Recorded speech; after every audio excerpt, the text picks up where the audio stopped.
Assalamualaikum warahmatullahi wabarakatuh. Waalaikumsalam warahmatullahi wabarakatuh. Selamat siang semuanya. Mohon izin Bapak Aristiono, Bapak Fauzi. Di sini saya selaku moderator izin memperkenalkan diri. Nama saya Syahri Andika Putra. Pada materi 2 ini saya bersama pemateri yaitu Saudara Indra Bayu Kaliformana, kemudian pembahas 1 Saudara Azam Ardiansyah, pembahas 2 M. Irfan, dan juru kamera Satria Indra. Langsung saja kepada pemateri Saudara Indra Bayu, saya persilakan.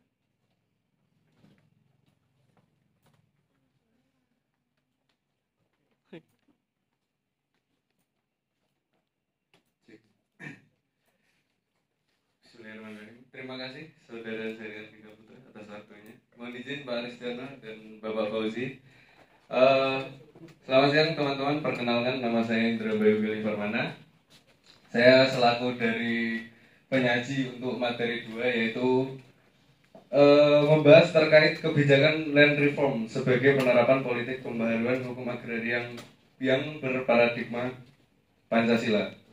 Dari jurnal tersebut ada beberapa yang saya garis bawahi, yaitu yang pertama bahwa tanah itu merupakan aset milik bangsa Indonesia yang digunakan untuk sebagai modal pembangunan untuk masyarakat yang adil dan makmur, dan tanah tersebut maka dari itu diatur dalam UU PA, yaitu yang dibuat pada tahun 1960. Namun pada kenyataannya UU PA tersebut masih terdapat kelemahan di dalamnya, yaitu terkait dengan isi maupun dengan substansinya.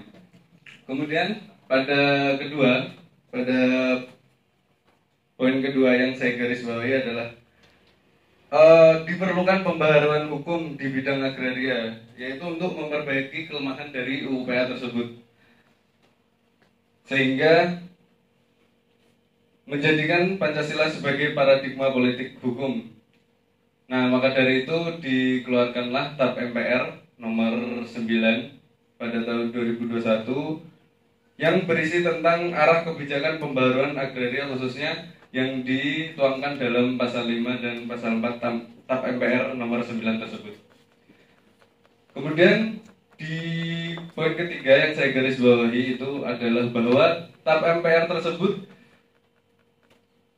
berisi tentang arah kebijakan, yaitu antara lain terdapat 4 hal yang menjadi tujuan dari bentuknya TAP MPR tersebut, yaitu adalah untuk meningkatkan kesejahteraan masyarakat, kemudian untuk meningkatkan tatanan kehidupan, dan menjamin keberlanjutan sistem sehingga dapat memberikan akses kepada generasi-generasi yang selanjutnya. Kemudian yang keempat adalah menciptakan tatanan kehidupan yang harmonis sehingga sengketa dan konflik pertanahan yang masih sering terjadi pada saat ini dapat dikurangi atau dihilangkan. Kemudian yang keempat, kebijakan itu merupakan orientasi untuk menyelesaikan masalah tertentu pada wilayah tertentu dan pada waktu tertentu. Nah, dan sehingga melaksanakan UU PA itu merupakan bagian dari kebijakan terpenting untuk demokrasi ekonomi. Pelaksanaan UU PA adalah dengan pembaharuan agraria, yaitu berupa agrarian reform yang di dalamnya adalah berisi perombakan struktur tanah dan menghapuskan ketimpangan kepemilikan tanah di Indonesia. Program pembaruan agraria ini tentunya memiliki faktor-faktor keberhasilan untuk dapat dicapai, dan ini merupakan poin kelima. Faktor-faktor keberhasilan untuk pelaksanaan reforma agraria itu ada 4 poin, yaitu kepastian dan komitmen dari segenap komponen bangsa, itu baik dari masyarakatnya maupun dari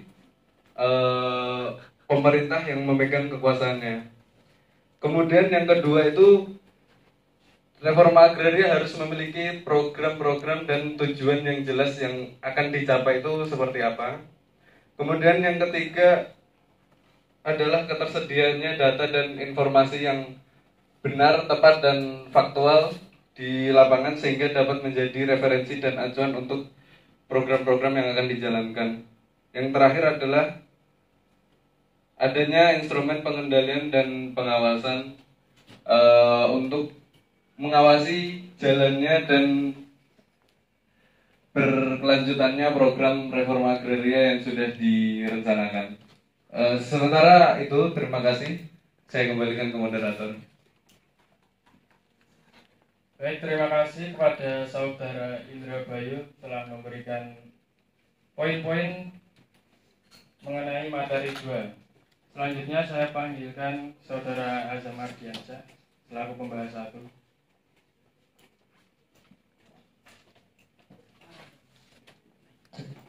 Baik, terima kasih atas waktunya Saudara Seri telah memberikan waktu kepada saya untuk melakukan pembahasan terhadap 5 poin yang sudah dipaparkan oleh Mas Indra tadi. Nah, jadi saya di sini akan memberikan komentar terhadap poin 5 mengenai faktor-faktor penting untuk mencapai keberhasilan land reform itu sendiri. Jadi di dalam faktor penting tadi terdapat 4 poin penting. Yang pertama itu konsistensi dan komitmen, kemudian program yang jelas, kemudian ketersediaan data atau informasi, dan yang terakhir ada instrumen pengendalian pengawasan. Nah, keempat poin ini memang penting untuk dilaksanakan agar land reform itu dapat terlaksana secara efektif. Namun kenyataannya dalam lapangan kita banyak menemui bahwa ketersediaan data dan informasi ini masih kurang ketersediaannya. Nah,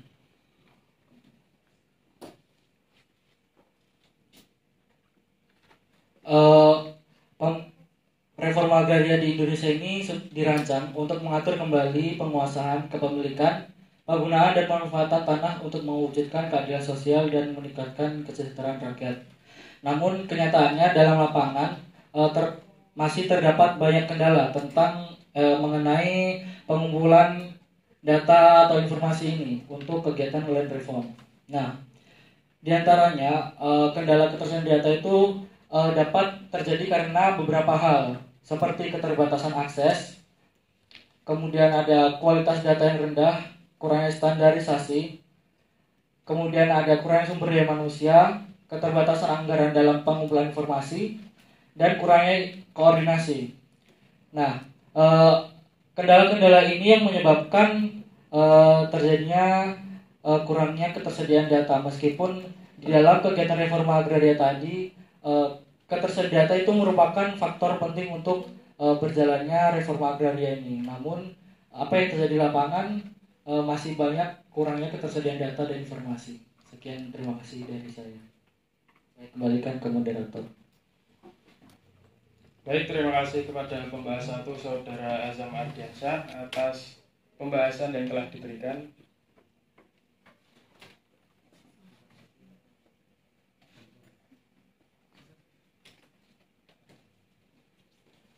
Oke, baik, langsung saja saya panggilkan kepada pembahas 2 Saudara N. Irfan. Saya persilakan.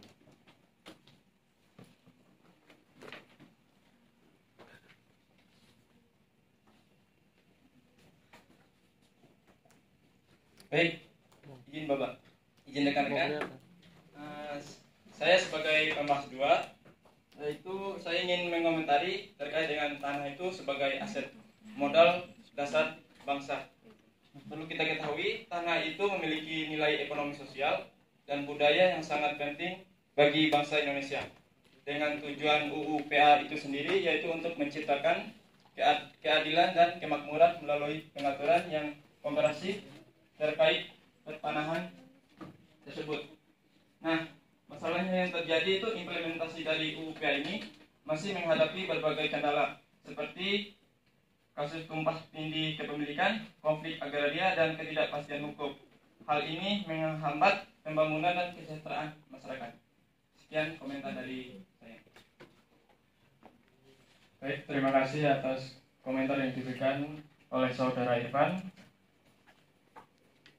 Langsung saja kepada Saudara Indra Bayu. Baik, terima kasih kepada saudara-saudara pembahas yang telah memberikan komentarnya. Memang benar bahwa salah satu yang menjadi kendala utama dari keberhasilan reforma agraria ini adalah ketersediaan data dan informasi, khususnya di kantor-kantor pertanahan yang memiliki data terkait dengan bidang-bidang tanah yang ada di Indonesia itu. Makanya menghadapi hal tersebut diperlukan konsistensi dan komitmen dari para pemegang kekuasaan untuk melaksanakan perbaikan data, seperti dengan melakukan K4 atau IP4T, sehingga setiap bidang tanah itu dapat diketahui dengan tepat dan benar, baik itu kepemilikannya, batasnya ataupun luasnya, sehingga tujuan dari reforma agraria itu untuk mengurangi ketimpangan penguasaan dan pengurangan konflik itu benar-benar dapat dicapai, seperti itu. Kemudian untuk pembahas 2, benar tanah itu memang merupakan aset, dan UUPA karena memang masih terdapat kelemahan pada isi dan konsep-konsepnya, sehingga itu menghambat pelaksanaan program dari reforma agraria. Maka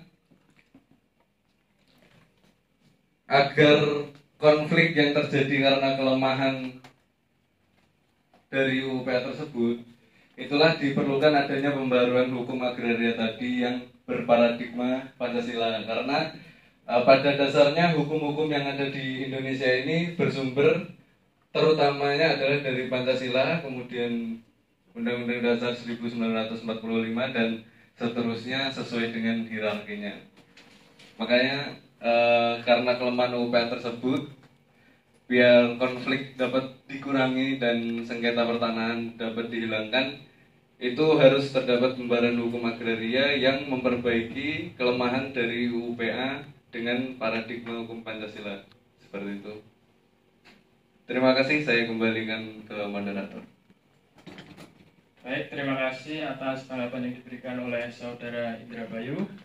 Mungkin cukup sekian pembahasan pada materi 2 kali ini. Saya selaku moderator, jika ada salah kata ataupun perbuatan, saya mohon maaf. Wabillahi taufiq wal hidayah. Wassalamualaikum warahmatullahi wabarakatuh.